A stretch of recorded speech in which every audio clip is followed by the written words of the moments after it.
You are listening to the Beyond the High Road podcast with Shelby Milford, episode number 124. Stay tuned. Welcome to Beyond the High Road, a podcast dedicated to healing your heart and life following the grief of alienation. I'm your host, Shelby Milford, a twice certified life coach specializing in post-traumatic growth. If you're experiencing the effects of alienation and you're ready to heal, then this show is my love letter to you. Stay tuned. Hey, y'all.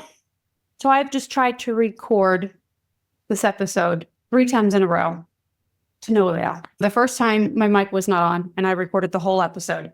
And then other things happened. But it got me to thinking about the content that I was already delivering. So I'm just going to go ahead and be real with you. What's going on this week has been, I can't say it's the worst week of my life by any means.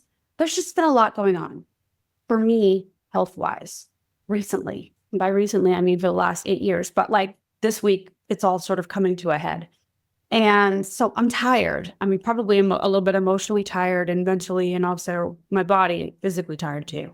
And I wasn't going to, like times before while recording just now, I wasn't bringing it up and I was pushing my way through the episode, presenting the content that I had planned for you, but it wasn't real. It's not really what's going on with me. And though I can do that sometimes for a purpose, today it just wasn't working. So this is what you get today. And there will be a message in there somewhere. I have been experiencing all of these symptoms for years now, since 2017.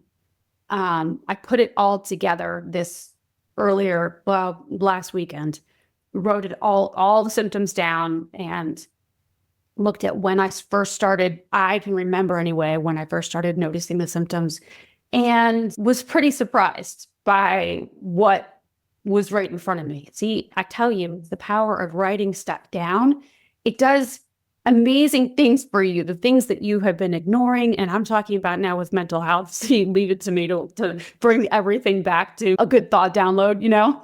It's amazing how we will ignore or discount some really telltale signs of whatever it is that we had going on with us at the time. And for me, this has been a long stint of health problems, really. Before I even tell you about it, the reason I decided to share it, in fact, the version that was right before this didn't have it in there. But then I was thinking about it and I was like, what if one of you guys, or maybe what if many of you guys have something similar going on with you and you're not fully seeing it for what it is or whatever? Maybe what if it helps somebody, So here goes. So I'm just going to tell you what I know. Again, not a big deal. Everything's going to be fine. But also at the same time, this is a progressive situation for me anyway.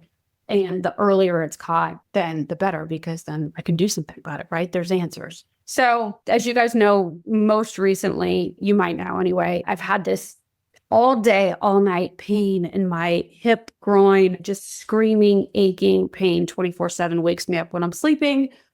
During the day, like right now, even it's screaming. And it's been like that for, I guess, like a month now. This is what really brought it to a head. My doctor sent me to go get a blood test, and those results just came back this weekend. But before they did come back, I sat my happy ass down at my computer and pulled up my notes app and started writing down all my symptoms from as early as I could remember. The occurrences, how they showed up. Like for my first symptom that I can remember was the extreme, excruciating burning pain, like somebody was holding a lighter to my toe. That lasted, it would come and go for like bouts of time. I could never piece together what would trigger it. But for like 3-month stints, during that 3 months, it would flare up and then come down and whatever. Around the same time frame, I was getting numbness in my fingers and toes.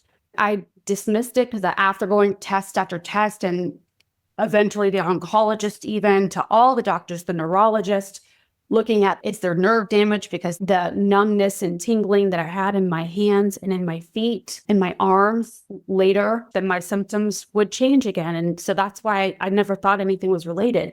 Then I had trigger fingers, trigger thumb, stiffness in my hands. I couldn't hold a coffee cup in the morning. Sometimes I still can't, or I drop things very easily.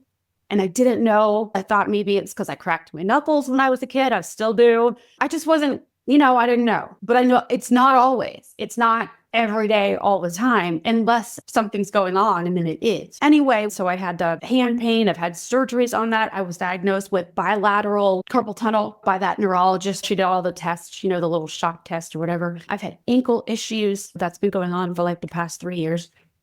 I could go on. There's been a list of things. And then most recently, the whole hip and low back thing, right? Both hips, bilateral.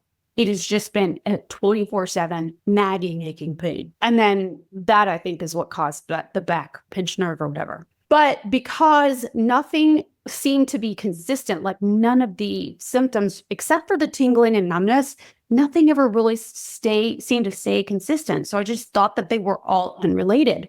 After writing them all down this weekend and talking them over with a doctor, not my doctor, and then my doctor, we think it might be rheumatoid arthritis.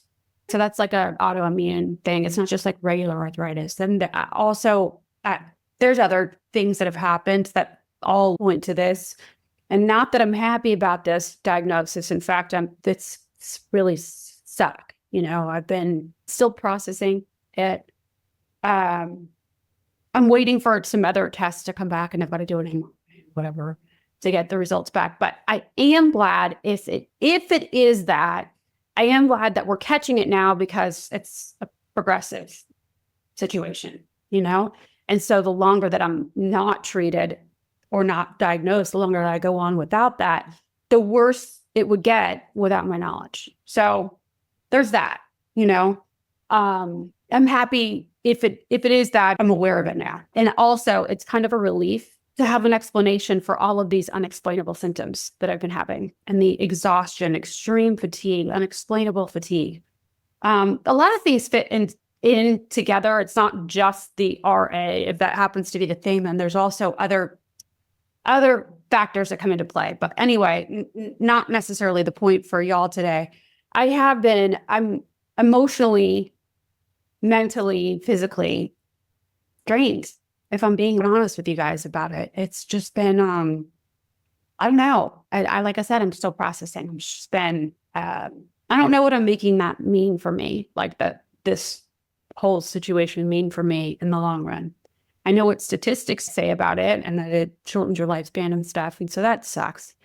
So anyway, there's a lot of processing. Like I said, I'm just being straight up with you guys, very candid about this. I guess the public service announcement here is, if you think something's going on with you, listen to your intuition and go get it checked. Don't dwell on it. Don't worry and stress and WebMD it to the point where you're obsessing on it, right? But go take the steps to get something done. I truly believe that knowing when the onset of my symptoms hit, whether or not it runs in my family, I don't know. I truly believe that stress and the inflammation that stress causes people can bring out disease in us. I know for cancer, when the body is inflamed, that cells split, multiply. And so disease spreads faster in the body when we are in an unmanaged stress spot. And I'm not saying that to scare you. I'm really saying that as a story of empowerment, self-responsibility, going back to when it all occurred, when all the symptoms started, what was happening. If I look back at when the alienation started, the alienation tactics or strategies started from the get, but really it was like by the time court was over and he actually had her for longer stints, it was like probably 2010 or 2011 when really the alienation started to take a toll on me. I just wanted to argue with myself because I know that we had all of the court appearances and everything before that from 2009 on. Anyway, it doesn't matter. The buildup of that over however many, whatever that was, 6-7 years time, it makes sense speaking about the effects of stress on your body, inflammation on your body, and how that manifests inside of you as a result. I guess it's just, for me, it's more proof that how we deal with our stress is so important. How we look at all of the stress, the things that we can control and the things that we can't. And how much extra, I think it's important to consider how much extra stress we add onto our plate because of the way that we're thinking about it. Just this whole experience and this coming to a head this weekend and over this week, it just solidifies even more how important it is to manage your mind effectively around the things that we can't control. And knowing good, bad, however you want to label it, how you can empower yourself and act in the most mindful, I guess, thought out way for you and for your kiddos moving forward.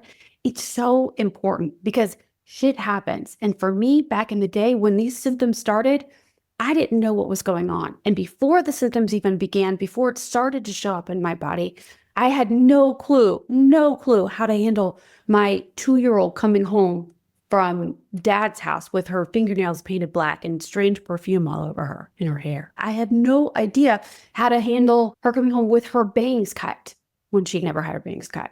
I had no clue how to handle stalking, the harassment, the constant emails, the shit that we as alienated parents deal with.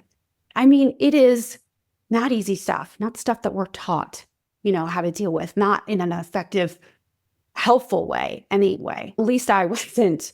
Being alienated from our kids, no matter how alienated you are, how strong the strategies have been, whether or not you're speaking to your kid now, just the mere fact that you feel apart from your child and somebody else has been standing in the way of you and your children is a lot, I will never deny that.